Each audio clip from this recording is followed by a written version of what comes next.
நடிகைகள் குறித்து அவதூறாக பேசியதாக இருவர் மீது வழக்கு பதிவு செய்யப்பட்டுள்ளது. நடிகை ரோகிணி அளித்த புகாரின் பேரில் டாக்டர் காந்தராஜ் மற்றும் யூடியூபர் முக்தார் மீது 5 பிரிவுகளின் கீழ் சைபர் கிரைம் காவல்துறையினர் வழக்கு பதிவு செய்துள்ளனர்.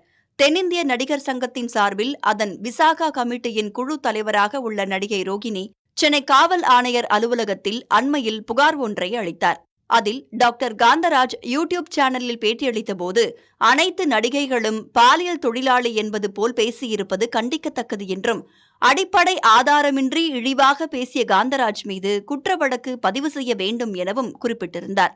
மேலும் பதிவேற்றப்பட்ட பேட்டியை அந்த யூடியூப் பக்கத்திலிருந்து நீக்க உடனடியாக உத்தரவிட வேண்டும் என்றும் அந்த புகாரில் ரோகிணி தெரிவித்திருந்தார். இதுகுறித்து விசாரணை செய்த சைபர் கிரைம் காவல்துறை டாக்டர் காந்தராஜ் மற்றும் அவர் பேட்டியை ஒளிபரப்பு செய்த யூடியூபர் முக்தார் ஆகியோர் மீது 5 பிரிவுகளின் கீழ் வழக்கு பதிவு செய்துள்ளனர்.